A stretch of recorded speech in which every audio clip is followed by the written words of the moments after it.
This podcast is brought to you by Hover. Hover is the best way to buy and manage domain names. In less than 5 minutes, find your new domain, get it up and running, and start realizing your online idea. It's that easy. Try hover.com and get 10% off your entire first purchase with the code CREEPER.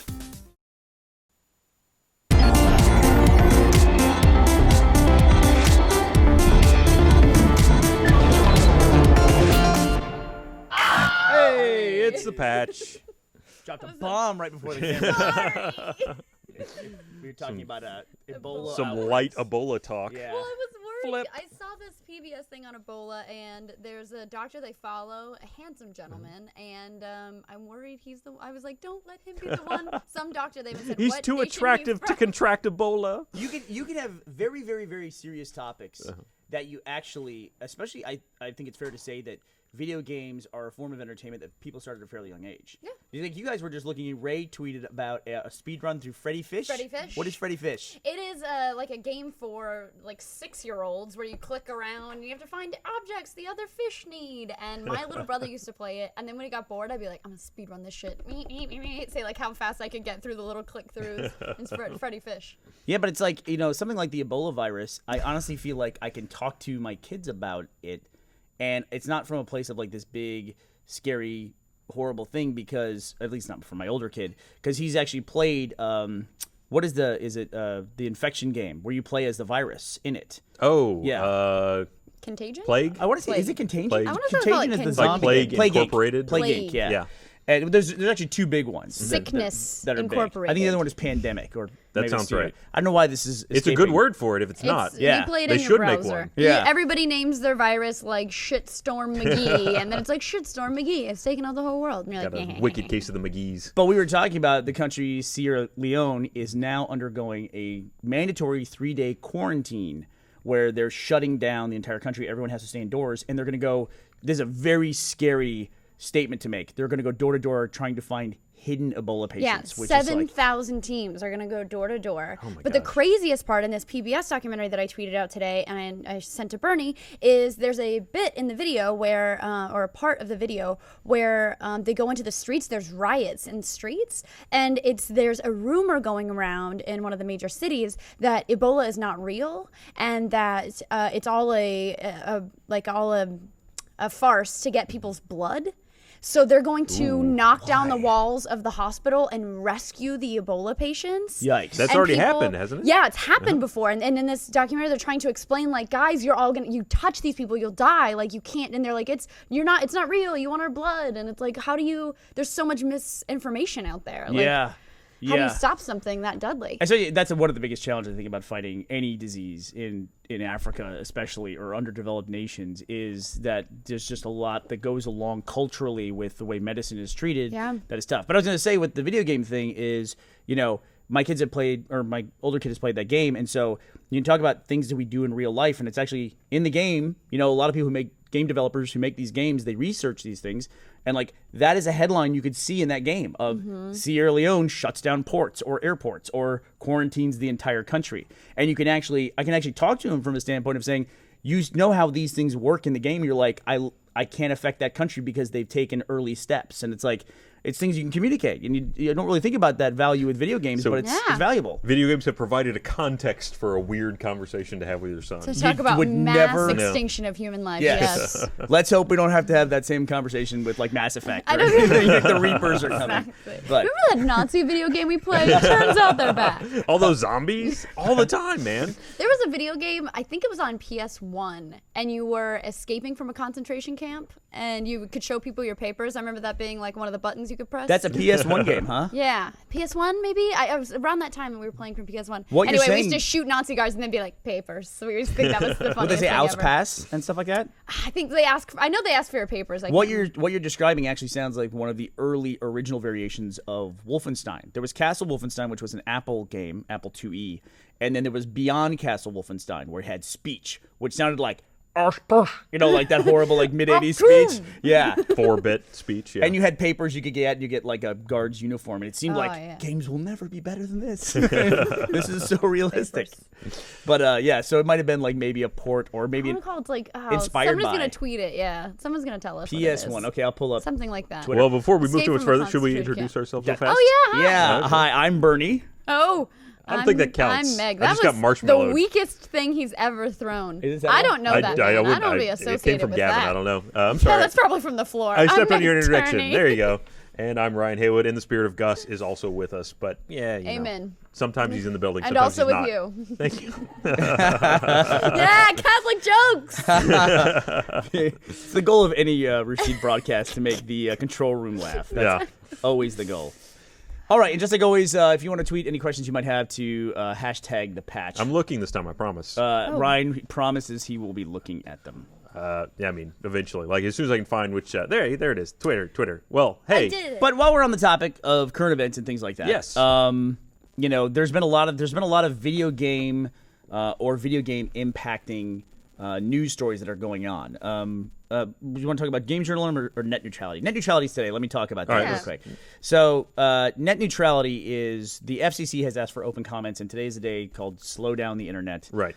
Where people who provide content through big pipes are now trying to educate as many people as they can that there are actions being taken by the government that are being lobbied by big cable and telecommunications providers to make a different tier of services. And it's always funny to hear how people approach the description of that. Like the content providers saying they're trying to make a slow lane, and the providers or the access providers saying, no, we're trying to make a hyper fast lane. Right. It's Yeah. like, it's a classic political discussion, but it does affect gaming because, having Destiny launch this week is a great example of it. I don't think we realize just how much of our gaming experience comes across those enormous pipes.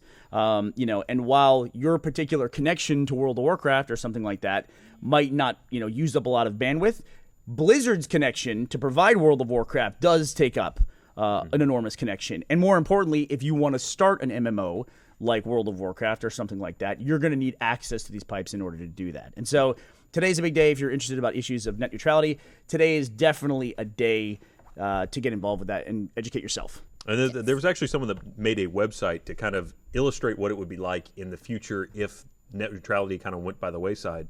And it was just showing like, hey, do you want, premium access to your movie streaming? Here's, $4.95 to add it to your account here. And it's like a faux business site showing the kind of package building you might have to do in the future, which is, ultimately really scary when you look at it. It's a pretty popular graphic that's gone around a lot, which is like you can imagine your cable services like, oh, you want your local channels.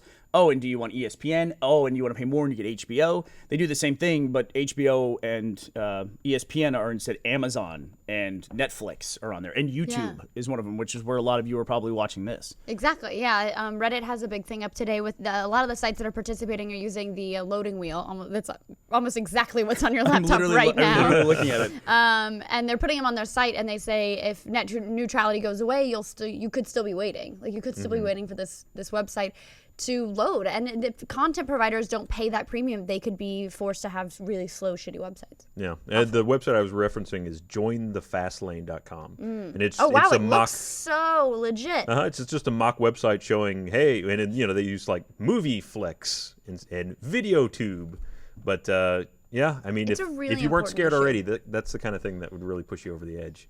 And I don't want to be too much of a downer about all this. Ebola. They're coming for our internet. I did a keynote speech about net neutrality issues for South by Southwest in 2006. They invited me to come talk about Red versus Blue, but I thought this was a bigger deal, so I talked about Red versus Blue for about 5 minutes, and then talked all about I didn't call it net neutrality at the time. I don't think I called it just a war between content providers and access providers. And at the time, I was talking about things like iTunes because that was big at the time. YouTube wasn't even around yet. So it's been going on a long time. I actually think that while it's great that people are getting educated about it, I think most of these battles have already been lost. I'm sad to say. And so I think a lot of people should be thinking about what their strategy is going to be for a post-net neutrality environment. And I know that's a downer. I still think if you're an American citizen, you should call your congressperson, call your senator, and find out. But it's, we've already seen Netflix show that they're willing to pay for this. Yep.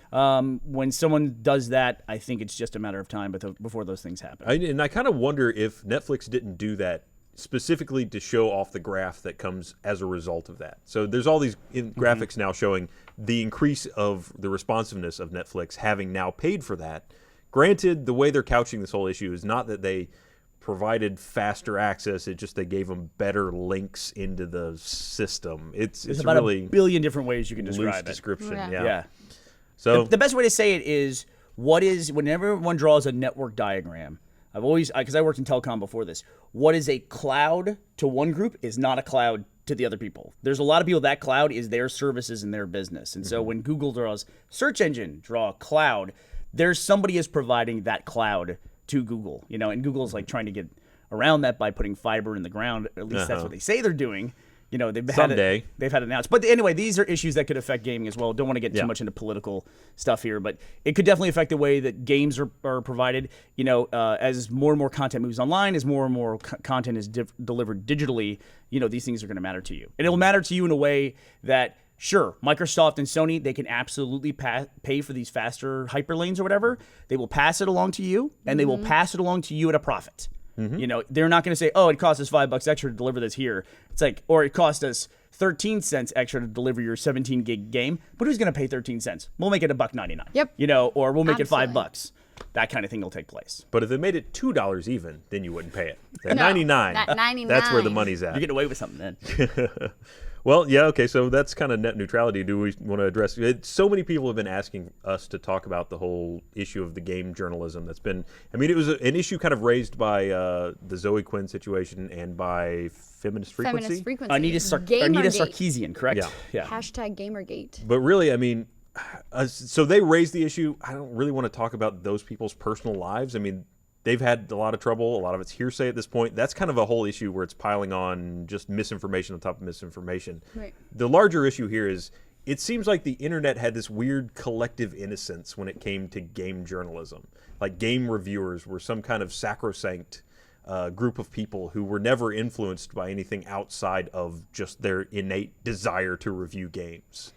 It's just like it got popped. It's like an enthusiast press. Right. That's a really good way of talking about what video games journalism is. They are all fans. They are all going to love what they love and hate what they hate. But it's not like the internet is kind of acting like, we didn't know people might be influenced by things. But every time you post something like, I like Call of Duty fanboy, like everybody says you're biased already. Like you've been saying it forever and you'll continue to say it forever, regardless of what comes out. We're going to slip into a huge discussion here. That I think we are, because especially what Meg just said is something that's going on now where the gaming journalists are having to defend themselves. One of the reasons why we stayed out of this discussion, and we all talked about it internally, is that we're all very comfortable with the fact here at Rooster Teeth that we don't call ourselves game journalists, and we do not consider ourselves to be journalists. No, we do not.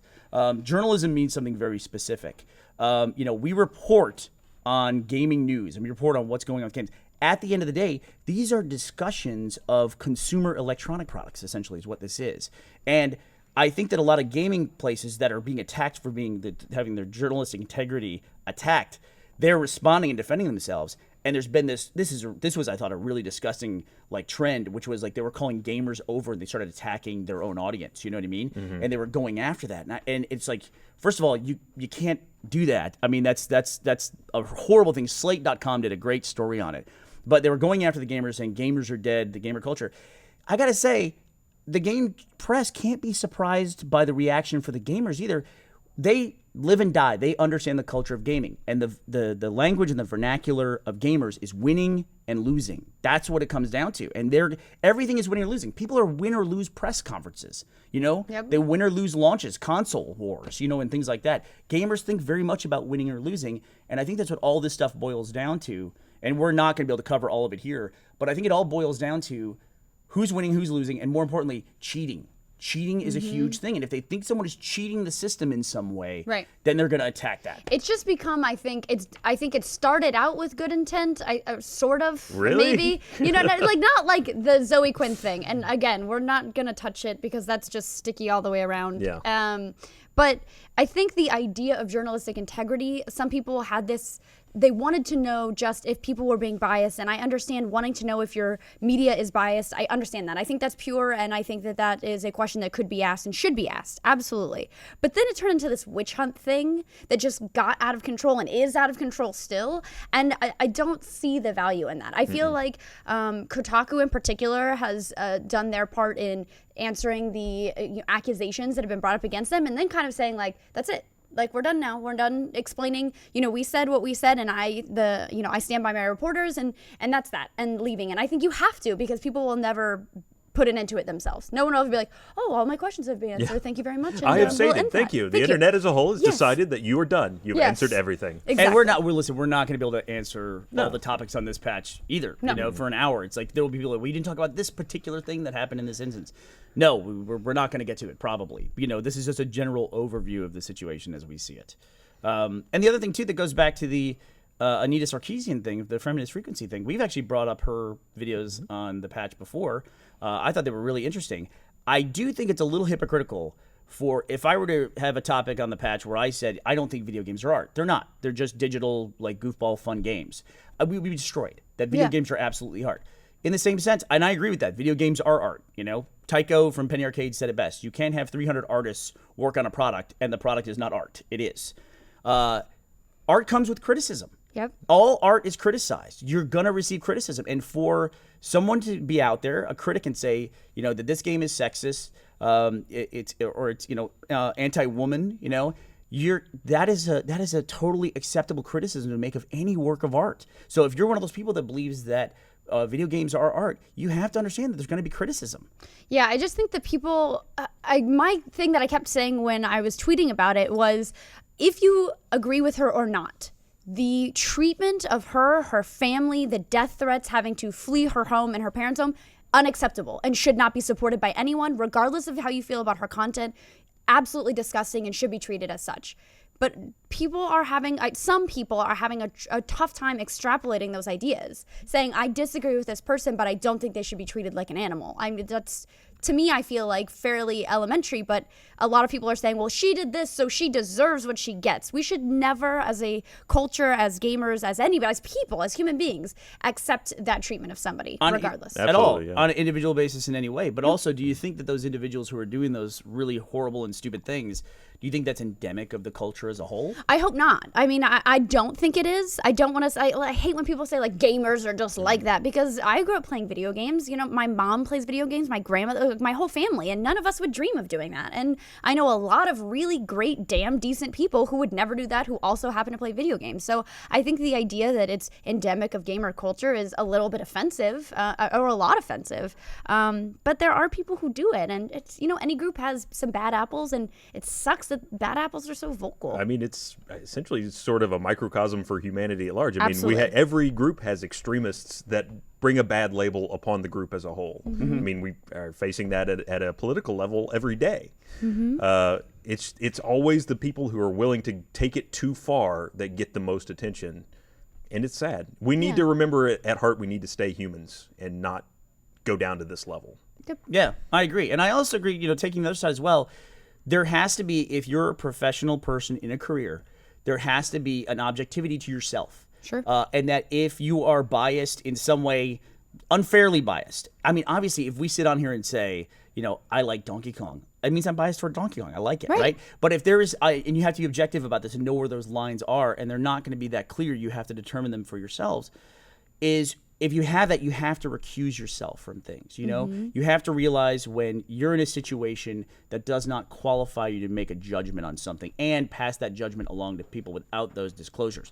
If it was a real journalistic organization, they would include those disclosures. They would say, how often have you read an article where it said, hey, here's the new Disney movie. By the way, this paper is also owned by Walt Disney Incorporated, or Fox News or something like that, some kind of holding company that owns all these companies. They make very clear efforts to disclose those kinds of things. And people are used to reading those. And then when they read, enthusiast press, mm-hmm. it looks the same as that's the part of our culture right now. You can make a webpage that looks just like the New York Times if you want to. Yep. But it doesn't necessarily mean they're going to hold themselves to the same standards. Probably, honestly, because they don't have the same level of education and training. And that's what I think we realize here is we don't have that level of journalistic training, so we don't consider ourselves to be journalists. That's why we don't do reviews. Well, and I think on top of that, like, I felt like a dumbass before this because Bernie was like, everybody's cool with saying that we're not journalists. I'm like, my journalism degree is just going to bury itself. Well, there you go. But yeah, I'm not a journalist. No, I'll totally say that. Here's a line I think that where do you draw I'm that comfortable saying that. And because if you go to report on something, okay, for a gaming company, it is a standard practice that they put a piece of paper in front of you that said, here's the date at which you can talk about this. This is called an embargo. And you have to sign this. And of course you're going to sign it because everybody signs it. And you won't report on this until August 21st. And then you can do all your videos at the same time because we want everyone to be able to put their videos out on the same day. And we've determined that's the best day to get that coverage. That's not journalism. That really isn't. That really isn't. I mean, if you went to the White House and the president said, this or that, and don't talk about this till Thursday. We got aliens, but nobody can talk about the aliens till Thursday. Yeah, and I'm sure someone can have their press with conferences. Exclusive rights with the aliens PR man. Yeah, exactly. And they want to be presented in the best light.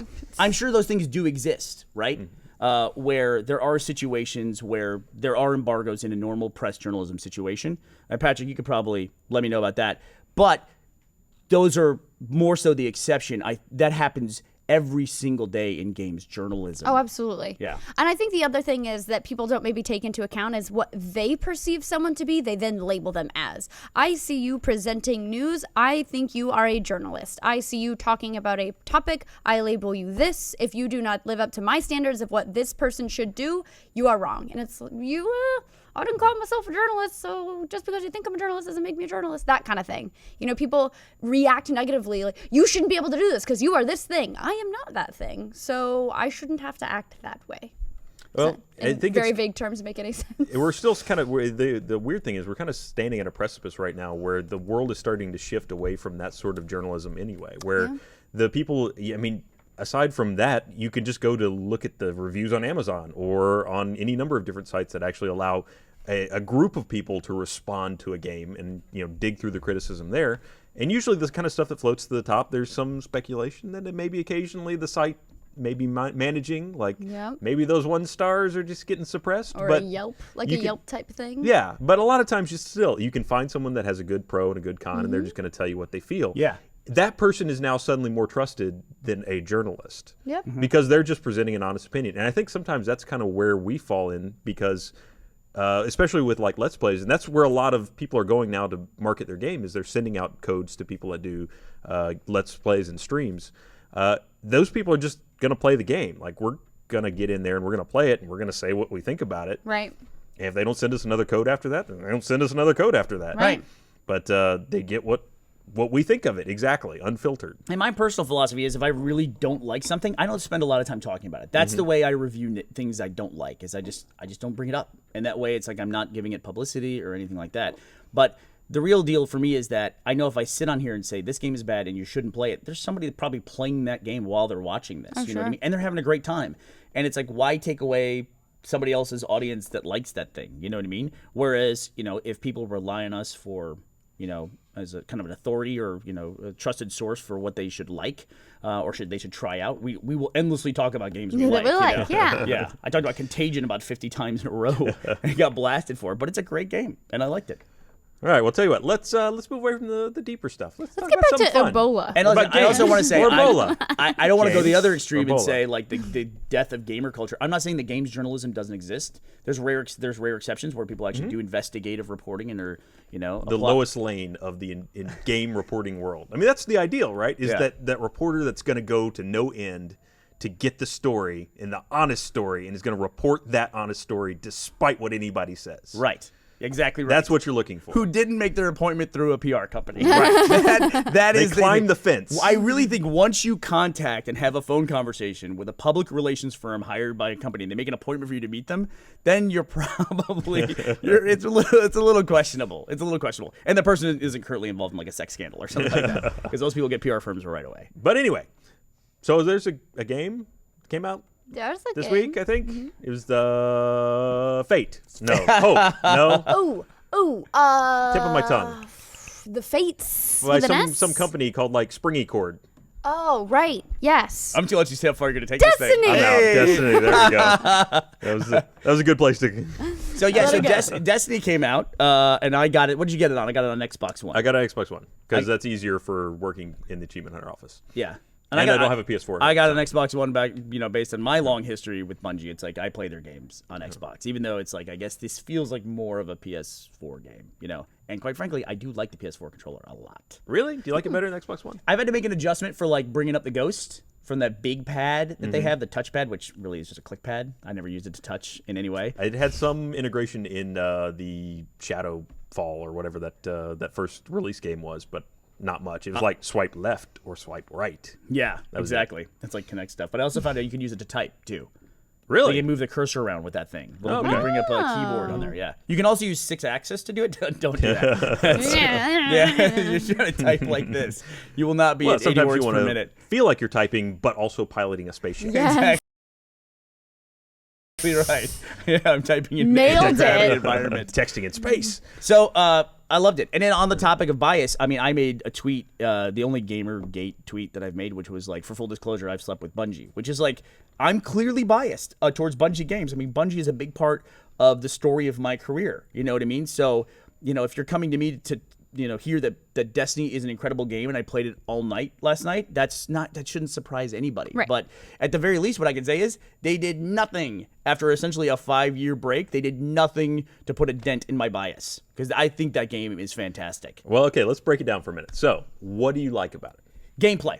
The gameplay. So just minute-to-minute actual experience of the game, the feel of the game. Yeah, so I played in a fire team last night. It is a couch FPS co-op. It plays just like that, where everyone's playing. You're on the same land, but it's like completely disconnected. You're having your own experience, and you're roaming your free world. I think it's like it's the next best extension of all the other games that people were already comparing it to. Like Borderlands or PlanetSide or things like that. To me, it's just like they got their gameplay down, and they did it right. How far into it have you gotten? I am through all the moon missions. Okay. And I'm playing with Ashley and JD, our 12-year-old. Okay. Do you not feel like maybe the story has been a little underserved? I think it's underserved by the voice actor. Was that? Yeah. Yeah. Oh, Have poor you, dinky I guess to establish too, Megan, have you played it? I have not. Last Okay. night we had a Mario Party evening to celebrate Mario Party. Destiny's release? No, we played. We got drunk and played Mario Party. It's what Okay. we do. But then we're both gonna be playing it on Xbox One. Okay. How come Yeah. you guys haven't done like a Mario Party Let's Play then? I think the official PR response is there are some things in our lives we like to keep separate from work. I see. It's Oh. like Tom I Hanks in think- Saving Private Ryan. I get it. I was like, I hear Mario get Party's, that the ladies are more entertaining when we play Mario Party. The boys are a little worried about it. I get it. I know every time it's happened because it's always Michael tweeting about it that he just beat the Oh yeah, shit well out of Gavin everybody. beat the shit out of everybody last night, so I didn't see- raise it on up for the Brit. I didn't see a tweet last night, so what a humble winner. So, He did a lot of air humping.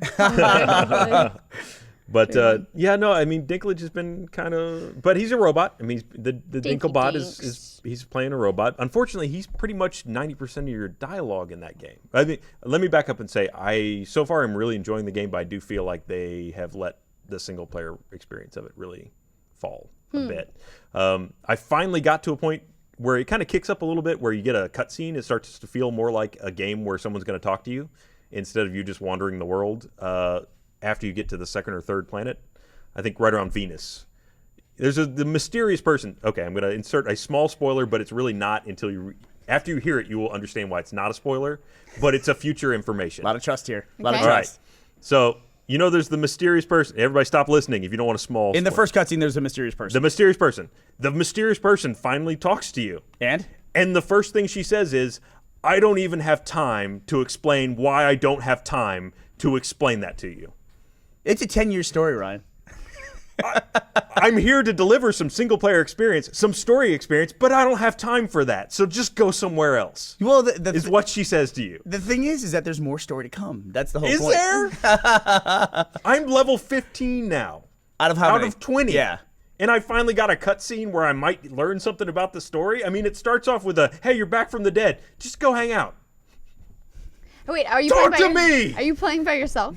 Well, hit or miss depending on Okay. in there. Yeah. Okay. But it definitely seems I to can be feel a like co-op even in a group, experience. Ryan is playing by himself usually. No, everybody out. I feel like Borderlands 1 I could play by myself, but Borderlands 2 I could not. So I'm wondering which this falls closer to. I think that's going to be the issue. Is people that have been playing it co-op seem to be having a much more engaging experience with it. But usually when you play co-op, do you sit there and watch the cutscenes together? You just kind of you can't skip them in Destiny. That's definitely a thing.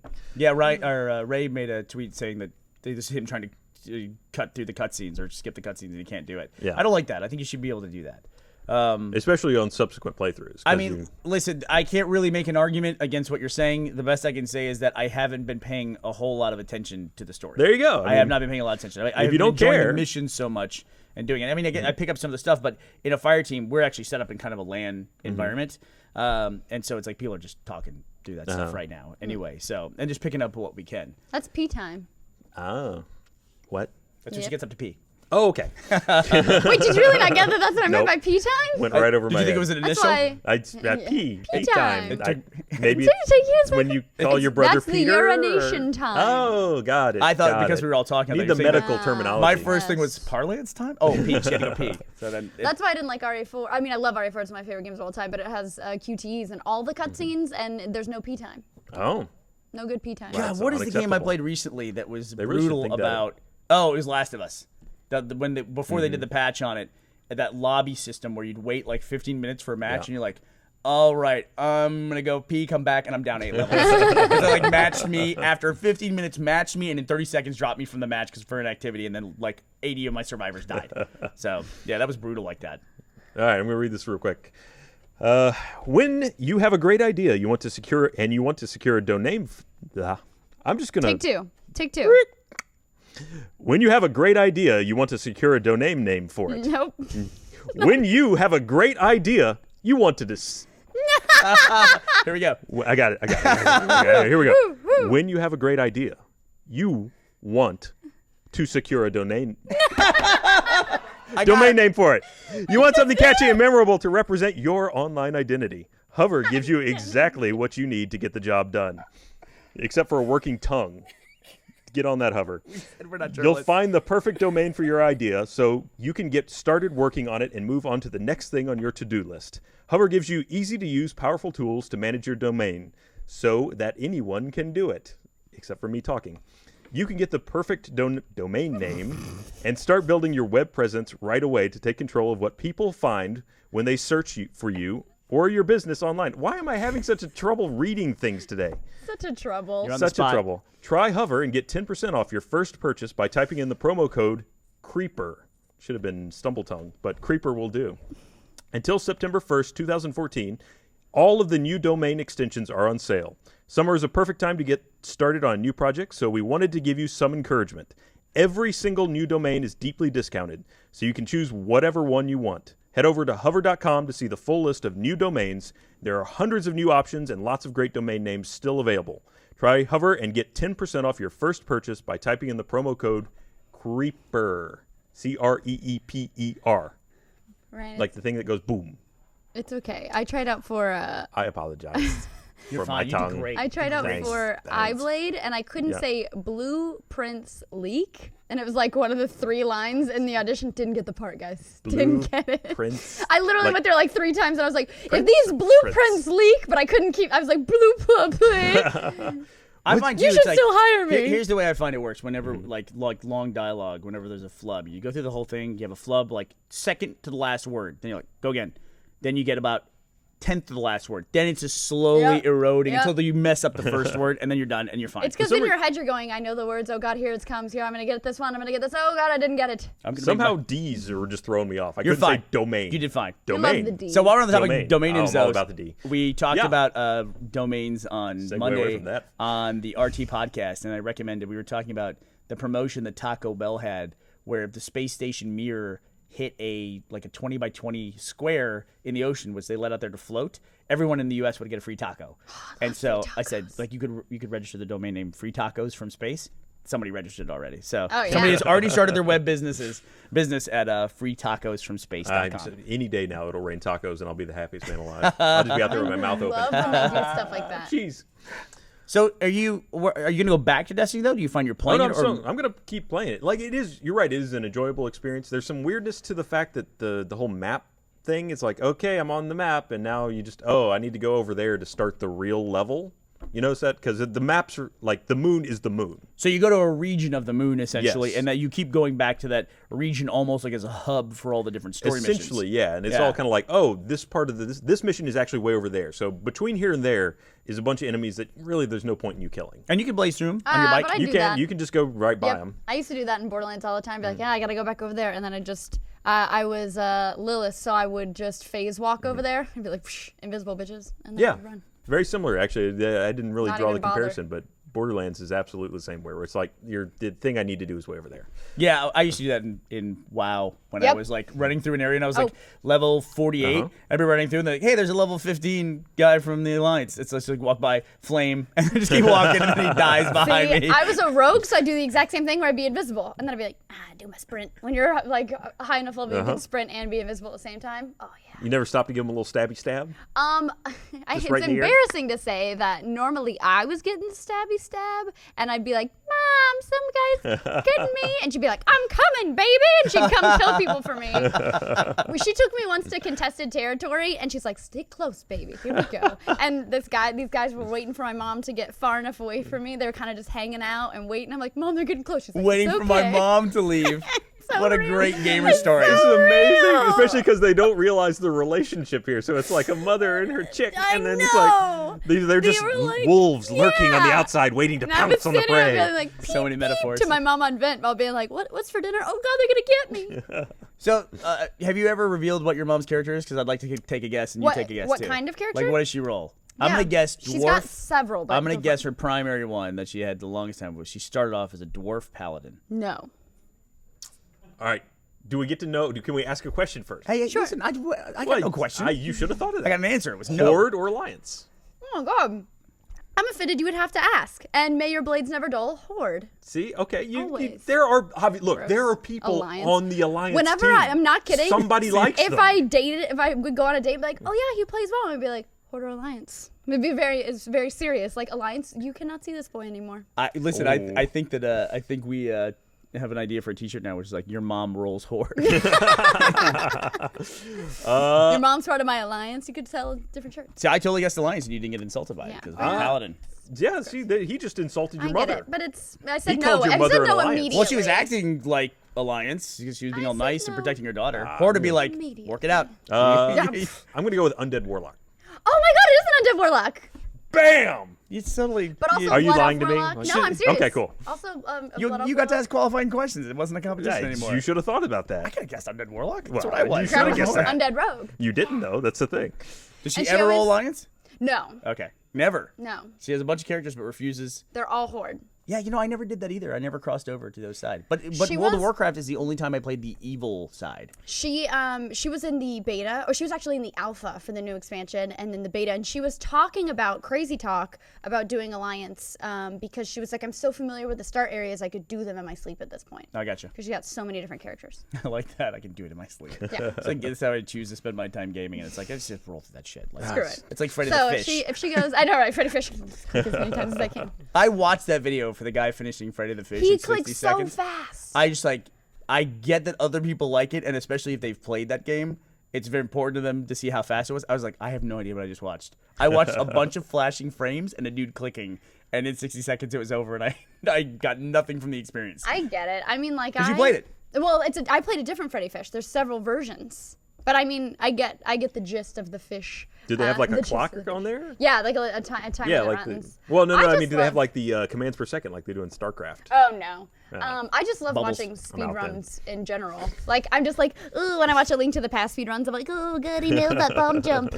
You know what? I was, I guess, in a generation of people who enjoyed speedruns that it got ruined for me because there was some dude who was doing them in Japan, and then come to find out they were edited in some very strange way. Like he had a version of the game where he could edit the game and not edit the video. In other words. Interesting. Yeah, and so it's like every time, I think it was in Super Mario 3, and every time I hear speedrun, I immediately think of that, and then I'm, in a way, You're not sad. interested. That's like, I always love the insults each culture has. Like, hackers call people script kiddies, and like, speedrunners have tassers. They're like people who use tool-assisted runs and tool-assisted speedruns, and they're like, ew, tasser. Like, you dirty tasser. You can't do that without your tass run. Like, Bernie, Maurice Voss is pointing out to us that freetacosfromspace.com has a picture of you on it. Does it? Yeah, see, somebody's There got you go. look at it, Bernie. Free tacos from space. Yeah, that's the Taco Bell thing, the target they put in the ocean. You can't see it, but Yeah, It but you says can free visit. tacos You here, can and it has visit a space. free tacos from space and get it. Also, Ryan, Bernie and I talked about this already today, but you remember that Wait, was this video? an intervention? No, remember that video of the Siamese cat that does the dubstep dance? Yeah. There's a version of Bernie doing it.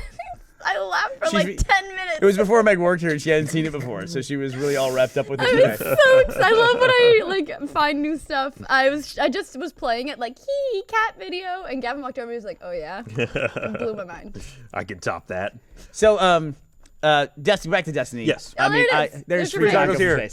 You look so unimpressed. That's free with tacos his from eyes. space.com. I just want to point out I did not give permission for my image to be used for that. Wow. His likeness will not be appropriated. You just gave him a new picture. Unless they can pay me in free tacos, which I won't eat. Destiny. So Destiny.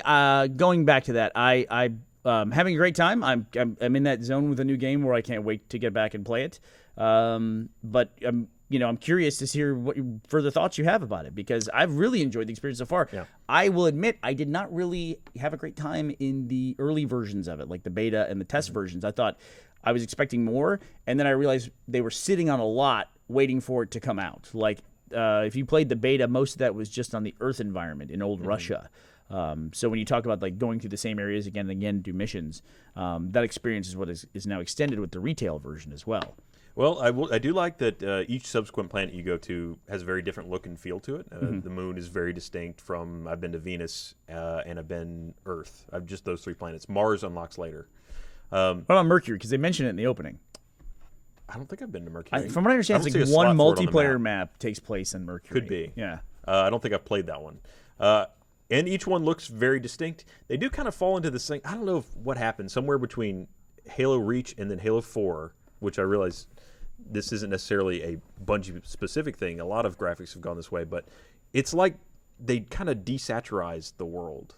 Like, Halo used to have these really intense, strong colors. No, like Halo 3, it looks like a crayon coloring book, basically. Yeah. And now everything, like Halo 4 and Destiny, kind of falls in the same thing, where it's almost like there's just a thin a film over the lens, where it just slightly takes all the color out. Everything looks just a little gray, which is a little weird to me. Well, if I was going to ask this question, I would come to you and ask it. Is there a technical reason to do that? I can't think of one off the top of my head why you would do that. I mean, Right. that's just a saturation thing. Like, you could easily have that same textures pushed to a further color. So it could be something just along the lines of, like, an aesthetic that's popular right now. Well- like blue and orange posters a few years ago. Oh, yeah. Yeah. Honestly, a lot of what it could be is as you move towards more realistic lighting, there's things like global illumination that tend to create a more washed out look, because it's going to emulate a more photoreal light temperature, and it can cause that effect, but you can account for it. Yeah. Like, it's kind of like people dipping their toes into the new world of realistic lighting and not quite pulling it back to something that looks more pleasing to the eye. Yeah, or it's like when they had like huge environments, when they were pushing the limits of technology back then, they had things like bloom and depth of field, which depth of field in a video game makes no sense whatsoever. It's like, Actually, you say that, but there's an interesting depth of field that I noticed on Destiny. I don't know if you've noticed this yet. If you look at your gun, yeah? the closest part to you is just slightly out of focus. Is it really? Yeah. I've noticed the motion blur that takes place specifically when you take off on your bike. Like, there's a really good one there, I feel like. And it even almost like it's like it doesn't look like a technical thing, but more like an artistic choice of like a stereoscopic effect in a weird way to me. So I'll check that out. So is the 60 frames per second bothering you, or have Not you at limited all. it? No, I've made Okay. it. I've turned the corner, hopefully. And I didn't get a chance to see it, but I heard nothing but amazing things about 343's Halo Master Chief Collection. The 343 version of Halo 3 and Halo 2 running at 60 frames is supposed to be just amazing. And I can't wait to see it. I haven't seen it yet, so some of the maps that they've revealed for Halo 2, I know people would expect that, my favorite map would probably be Blood Gulch since I spent so much time in it. But actually, Zanzibar is probably the one I remember most. So I'm super excited to play that. Blackout's the best one. Blackout's great. Blackout's great. It's been done a bunch though, but love it's a great one. It's a really great one. But yeah, Destiny, great multiplayer so far. To wrap it up there. I always sound like I'm coming off really critical of these things, but it's because the things that I like, I just enjoy playing them, and they don't stand out to me as much. So in the past, were you a Halo narrative fan? Did you like the story that Bungie was telling? The 2 lost me a little bit because I didn't like being the Arbiter. I didn't want to be the Arbiter, and they kind of made you be the Arbiter, so that took me out of it a little bit. You're okay with ODST and you were okay with Reach?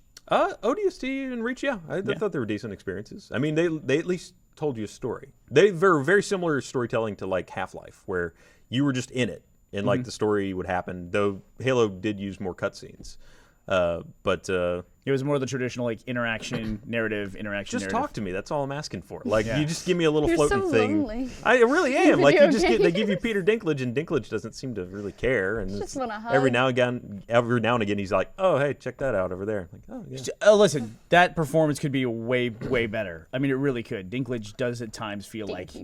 Yeah, and I'm a huge fan of Peter Dinklage. Yeah. But he's your only friend in this world. And He he's like, is. For such a prominent voice, it's come on, get excited. Well- We just killed an enormous guy with a sword. Something to get excited about is they shipped $500 million worth of Destiny. Did they really? Yes, Shipped. not sold. Not sold, but 500 million. 500 million. And it is the largest digital day one release in history, according to the press release. Did you get it digital?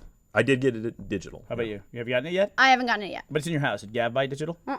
So. Yeah, he does have it digitally. Oh, he does. Oh, he does. No, I mean, we all got I it don't know if digital it's in there. the house yet, is what I meant by Oh, I see. Yeah. So we Haven't all seen got it it. in We the got it all digital. In fact, there was a big choice of like where to download it to make sure the license lives on But different I consoles. do that. Yeah, I do. I've done that with Last of Us. I got digitally, and actually, there were a couple bugs that I assume were because I downloaded it digitally. But I do try to get everything digital. Although I love game cases and like DVD cases. I'm Do that you, though? person. I am. I guess I so am. As long as you never have to move again, it's kind of Yeah. kind of nice. But here's the thing: I just moved, and all my shelves are like pretty filled out. So I'm gonna start downloading stuff. There you go. There you go. Yeah. Got everything where I want And they'll it. slowly increase in value. And I alphabetize everything, so it's gonna screw up multiple shelves. Can't do that. Might as well just keep it as it is. Yeah, might as well just Absolutely. download things. Yeah, absolutely. And I ran into a weird problem too, where I was trying to set up. While my kid was at school, trying to set up all the consoles to play, and I thought I'm just gonna make it easier for myself. I'm gonna buy us all three a license for this game real quick. And so I bought it for myself. Then I logged out as me, logged in as my son. Went to buy it, and because I had bought it on that console, it goes, "No, you can play it. You got it free." I go, I want to buy it. And it's like, no, you can't. There was literally no Sorry, option. son. Yeah, it's like this console already owns it. You can't buy it. Yeah. So it's like, so it's like a weird way of like, there's other ways to do it, but on the Xbox network in particular, I was trying to like create a gifting scenario where I just bought it and then he could download it wherever he was. But no, that didn't work. For us, it was going to be when we set it up later. That's like the new problem of this new multiple user system world. Were you on the patch when I was talking about my troubles with Steam and how I couldn't get a free to play game because Gavin already owned it and he was shared on my computer? No. Yeah, no, Yeah. it was So you had a sharing Unturned. problem. Yeah, Yeah. I've got Gavin's game library, or his work game library, shared on my machine, and I wanted to get Unturned, but he had Unturned, and so I couldn't get it for my account, and I couldn't play it because he was on. Right. That So makes sense. him You being couldn't on stream it. was denying me access to the one that I had on my computer, and I couldn't get it for me. I had to kick him off. Shitty. Yeah, I mean it's the future of multi-user system. It's gonna be a nuanced. problem. Yeah. We're still trying to figure all this stuff out. Sharing is hard. Yeah. As kids will teach you very quickly. But it does show the current environment because I bought the $90 version, right?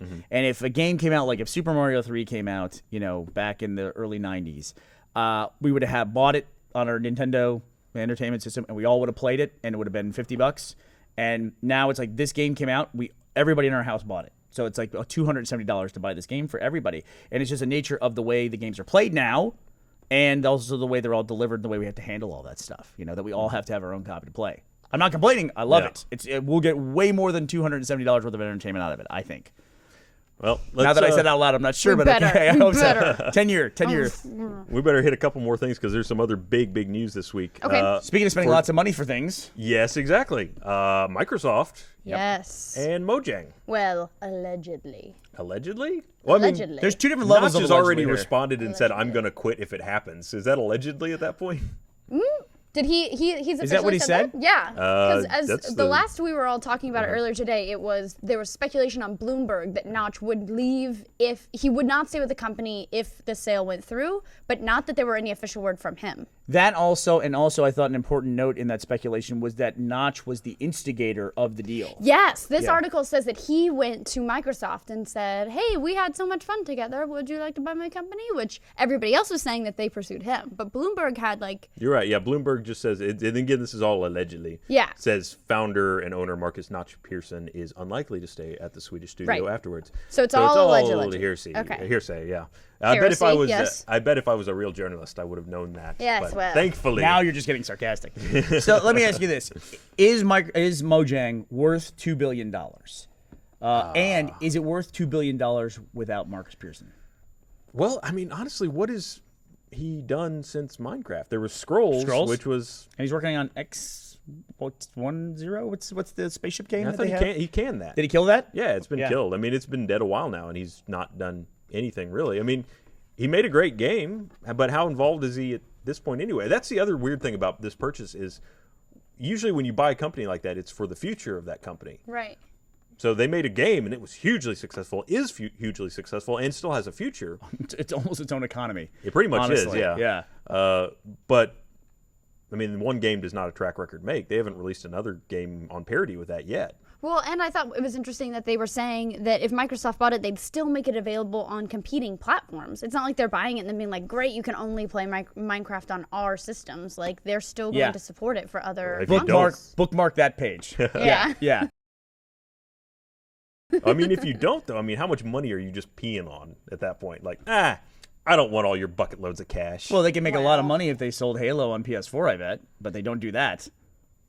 Yeah. Yeah. Well, I mean, you say that, but Rise is now going to PC. That was like a console exclusive. Well, but there's a lot of bad blood with Rise, the Rise creator and Microsoft. There's all sorts of weird, like they canned a sequel to Rise because they couldn't agree on who should own the artwork for it, and all sorts of crazy stuff there. So yeah, there's all sorts of weird, and that was like people weren't showing up to work, and a bunch of people got fired or laid off. I mean, and that was a little crazy time. I think that Microsoft. I've said this before. I think Minecraft is the new Tetris. I think Minecraft as a property itself, I think it's worth $2 billion. And I think in some of the speculation I've read is the reasons for it. And like Phil Spencer was supposedly flying over there and taking Notch to dinner and personally involved with making this happen. I absolutely think the property itself is worth that amount simply in terms of licensing. I mean, if you could buy the license to Star Wars for $2 billion in 1980, you would have made a lot of money. Well, I would say I agree with you because of the audience I see in Minecraft, and I see kids who play probably no other video games, who have Minecraft on their parents' cell phones, who are wearing Minecraft hats, who have the swords. It's very young, and they'll continue to play as they get older, and it's a game that they all feel very passionate about, and I think that is going to be worth a lot of money in the future. Those things that target especially very young people, and a lot of people play Minecraft, but it is a younger game.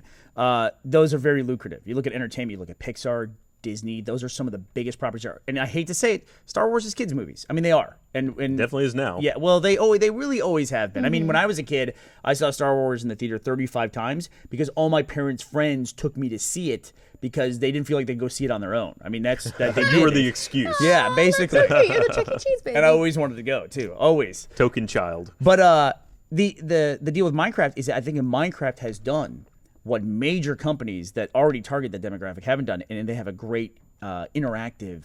They got the interactive side of it. Disney hasn't been able to really do it. They've made some headway with Infinity. Lego hasn't been able to do it. They got the Lego games, but their Lego MMO died. With their first person property or their first party property.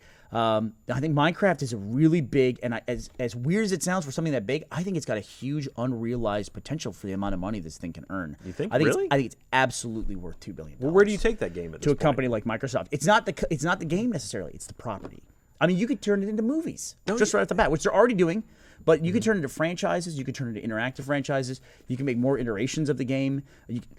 Every platform that comes out gets Minecraft. every new tablet that comes out, you get Minecraft on it. So it's just like what I can't answer that question because I don't know what's coming next. Will the iWatch have a Minecraft port on it? Probably. Well, here's the thing. It's the Apple Watch. Yeah. Show some respect.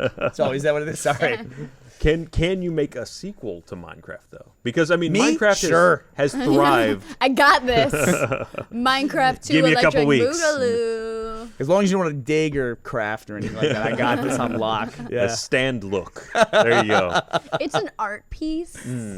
Installation. experience. Yes, you come and experience it. It experiences you in Yes. exchange. Here's what I can do. I can take a 7th grade notebook and draw that 3D cube. That's what I can do. But I mean, really, like the reason it's had the legs it has had is because it's continuously in development. Like the PC version of it that drives the other versions behind it, Exactly. is constantly being updated with new things. Because otherwise, there's a limit of what you can do. You're going to hit a wall where it's like, all right, I'm done. But they keep updating it. Well, now it's got a new animal. Let's go check out the Guardian. They keep updating it for free. They do. They exactly, keep updating yeah. it for free. And see, that's part of the unrealized potential of the earning property of this company. that I'm talking say about. it. No, listen. I'm telling you. Don't say it. If they charged Bernie's gonna charged take your $4.99 dreams. or $14.99 for You're an update to destroying Minecraft, everything. everybody would do it. I'm not saying. Listen, this discussion Hey, is baby, you independent. lose a tooth? Give me that $1. Listen, I'm saying this discussion is What do you got in your completely pocket? What do you independent. got? Is that a roll of milk money? quarters? Slide it this way. Here's the way you have to look at it: is that the free updates that Microsoft or Minecraft has provided this entire time, or Mojang has provided for Minecraft, they've done that all the time for free. That was their investment in order to turn this into a $2 billion property. If they charge $5 an update, you might not pay it, or you might not pay it. I would for my kids if they want a $5 update that I know is going to entertain them for 40 hours over the course of the next month. That's a no-brainer. And I know it's a safe, fun game. No-brainer. It would generate so much money. Why do you hate happiness? Listen, And I realize friendship. I sound like I'm like, yes, charge more and all this thing. I'm just saying I'm taking this from a business perspective of it's worth more, and they absolutely can get their $2 billion back and more if they do it. But I don't think that Marcus Pearson can do that. What Marcus Pearson can do is I think he can sell that company for $2 billion. It's a great story for him for making this thing from nothing. And somebody else needs to do that with it and turn it into the property where it's on. Are you saying you're like Ken Levining it? Like being like, I'm out. 2K, you can have Bioshock. I'm not going to do it anymore. Yeah, or I'm just saying it's like if Marcus Pearson suddenly started changing the price of it and all that stuff, that's a different story as opposed to, sold the property and these things happen with it. And I think Marcus, I think he would probably tell them, try to put things in place where that didn't happen.